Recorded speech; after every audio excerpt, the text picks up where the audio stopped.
Komið sæl og velkomin í ensku með Ödda.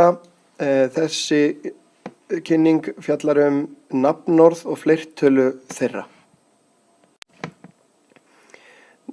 Nafnorð geta haft bæði reglulega fleirtölu og óreglulega fleirtölu. Nafnorð eru orð sem notuð yfir einstaklinga, staði, hluti eða atburði. Fleirtala nafnorð á ensku oftast mynduð með því að bæta s aftan við orðið. Dæmi: one table, many tables. Á þessari einföldu reglu reglulega fleirtölu nafnorða eru ákveðnar undantekningar innan gæsalappa. Nafnorð sem enda á s, sh, ch eða x taka fleirtölu endinguna es. Það vegna framburðarins. Dæmi: one kiss, many kisses. Þarna bætum við es aftan við, annars kemur 3s í röð og við berum þau fram með e-inu á milli s-ana.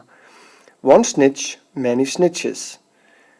One wash, many washes. One mix, many mixes.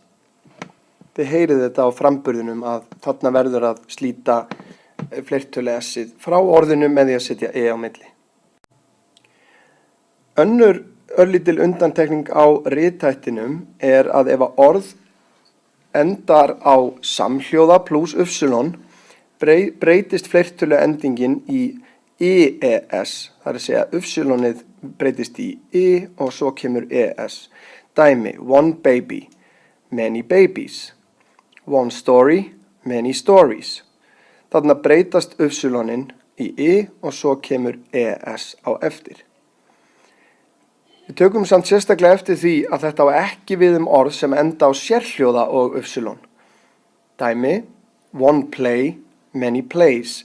Þarna sérhljóði á undan y-inu sem a, öfugt við samhljóðan í dæmunum á undan, þar sem að til dæmis baby endar á samhljóðanum b og svo y.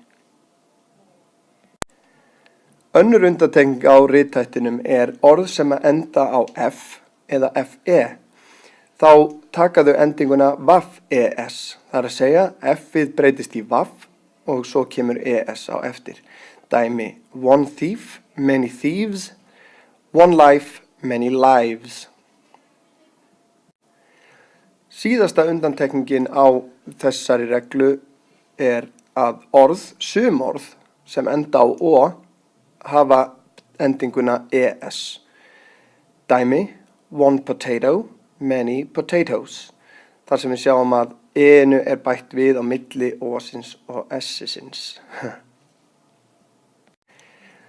Nafnorð með óreglulegri fleirtölu eru örlítið erfiðari því að eins og nafni gefur til kynna engin regla á því hvernig fleirtalan myndast. Þar af leiðandi eru nafnorð sem hafa óreglulega fleirtölu orð sem þarf hreinlega að læra utan af. Hér sjáum við dæmi þau algengustu. One man, many men, þar sem að a-ið breytist einfaldlega í e. One woman, many women, aftur sama breyting, a-ið breytist í e.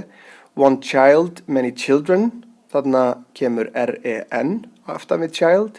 One foot, many feet, þar sem að o-inn 2 breytast í e.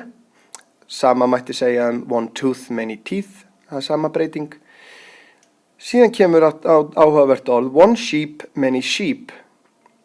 Þar sem að fleirtölumyndin svo nákvæmlega svo sama og eintölumyndin.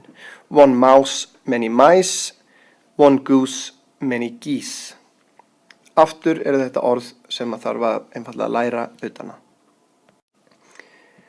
Önnur útgáfa af óreglulegri fleirtölu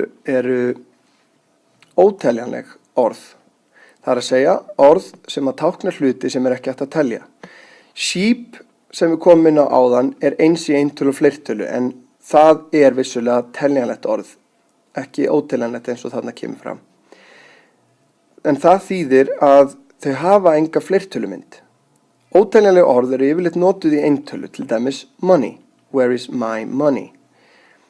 Með óteljanlegum nafnorðum notum við almennt ekki greinin a eða an. Til dæmis myndum við segja give me butter en ekki give me a butter.